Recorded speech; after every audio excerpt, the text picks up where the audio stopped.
काय मैत्रिणींनो, आज आपण करूया सोयाबीन पुलाव. साठी आपण साहित्य बघूया. प्रथम सोयाबीन मी गरम पाण्यामध्ये 1-2 मिनिटं टाकून शिजवून घेतले. 2च मिनिटं शिजवायचं गरम पाण्यात आणि पाणी काढून छान स्वच्छ धुवून घ्यायचे. आणि आता ते धुवून छान असं पाणी निथळून घ्यायचं दाबून.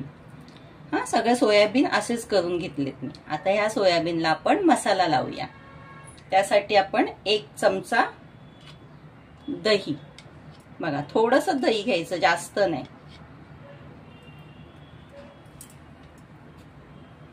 आणि ही अद्रक, मिरची, कोथिंबीर ह्याची पेस्ट केलेली मी, ती आपण अर्धा चमचा घेऊया. आणि हळद, मिरची पावडर आणि मीठ चवीनुसार आपण ते पण ह्याच्यामध्ये घालून घेऊया. आता हे सगळं मिक्स करून घ्यायचे आपल्याला.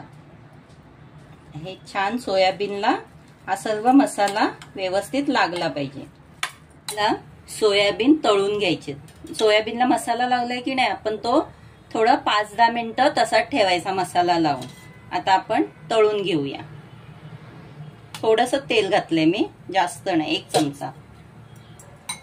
तेल छान गरम झालंय. आपण हे सगळे सोयाबीन घालून घेऊया. आता हे छान पैकी आपल्याला भाजून घ्यायचे त्या तेलामध्ये, म्हणजे त्या मसाल्याचा जो वास असतो ना तो निघून जायला पाहिजे.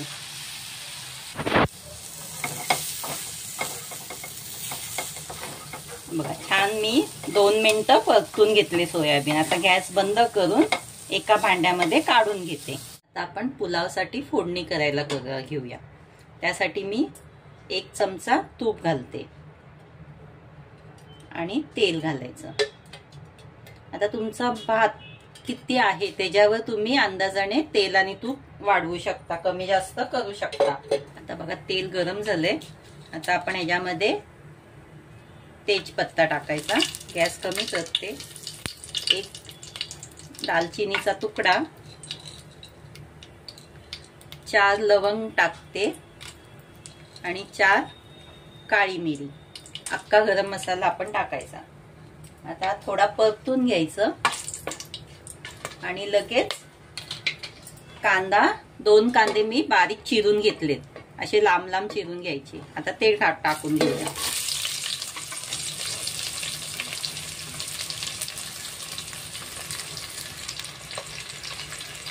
आता कांदा ना आपल्याला छान गुलाबी होईपर्यंत परतून घ्यायचा आहे. बघा छान गुलाबी झालाय की नाही आपला कांदा. आपल्याला जास्त लाल नाही करायचा. गुलाबी झाला का असा थोडा साईडला करूया. आणि त्यामध्ये आपण अद्रक, लसूण, मिरची आणि कोथिंबीर ह्याची 2 चमचे पेस्ट टाकून घेतली मी.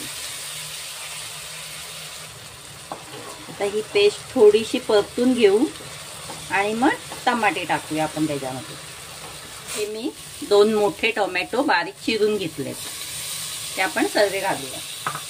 टमाटे आपण छान नरम होईपर्यंत परतून घ्यायचे.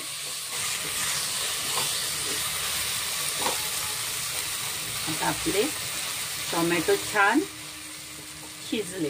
आता आपण याच्यामध्ये 1 चमचा काश्मीरी मिरची पावडर, 1 चमचा धणे पावडर, 1 चमचा जिरे पावडर आणि पाव चमचा हळद, आपण हे सर्व याच्यामध्ये घालून घेऊया.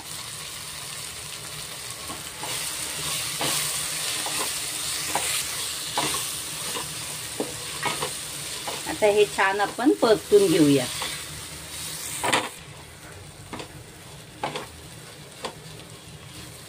आता बघा मसाला छान परतलाय ना. आपण पाणी नाही घातले पण तेल सुटले बघा मसाल्याला.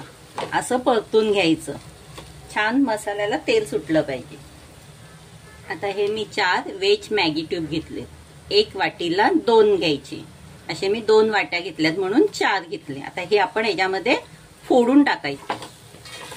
आता हे मॅगी ट्यूब टाकून आपण छान परतून घेतलं. फक्त मिक्स करून घेतले, परतले नाही आपण जास्त. आता याच्यामध्ये टाकलेत ना ते फक्त कांद्यामध्ये पूर्ण मिक्स झाले पाहिजे. मिक्स झालेत. आता आपण त्याच्यामध्ये हे जे फ्राय केलेले सोयाबीन होते ना ते घालून घ्यायचे.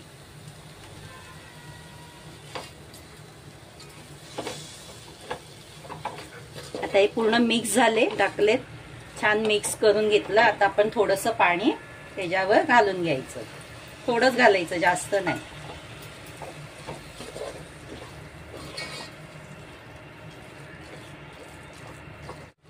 आता आपण या मसाल्यावर थोडंसं मीठ घालून घेऊया, कारण आपण सोयाबीनला पण मीठ लावलेलं आहे, म्हणून थोडंसंच घालते मी. आता छान परतून घेऊया. आता आपला मसाला बघा छान भाजला गेलाय. आता आपण 1 चमचा गरम मसाला पावडर टाकूया आणि तो मिक्स करून घ्यायचा. आणि आता लगेच आपण भात टाकून घेऊया. आपण भात बनवून घेतलेला आहे, तो सर्व भात आपण याच्यात 2 वाट्याचा घालून घेऊया. आता आपण भात घातला, भात टाकून घेतलाय आपण याच्यामध्ये. आता तो पूर्ण मसाला आणि भात आपण एकत्र करून घेऊया. छान आपण मिक्स करून घेतला राईस याच्यामध्ये. आता आपण याच्यावर कोथिंबीर घालूया थोडी, आणि अर्धा लिंबू घ्यायचा आणि त्याचा रस घालून घेऊया आपण. अर्ध्या लिंबूचा अर्धाच घ्यायचा, कारण आपण टमाटे घातलेले आहेत.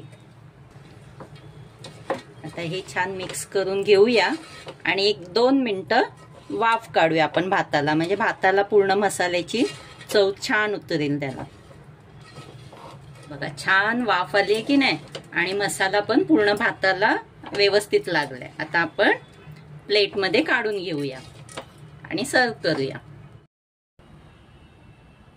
बघा मैत्रिणींनो, किती छान झालंय की नाही आपला सोयाबीन पुलाव. नाही काय फोडणी वेगळी द्यायची, मस्त सोयाबीन मध्ये भात घालायचा आपला शिळा आणि तो करायचा. आता ही रेसिपी आहे ना, ती आमच्या दर्शनाची रेसिपी आहे. तुम्ही नक्की लाईक करा त्या रेसिपीला. धन्यवाद.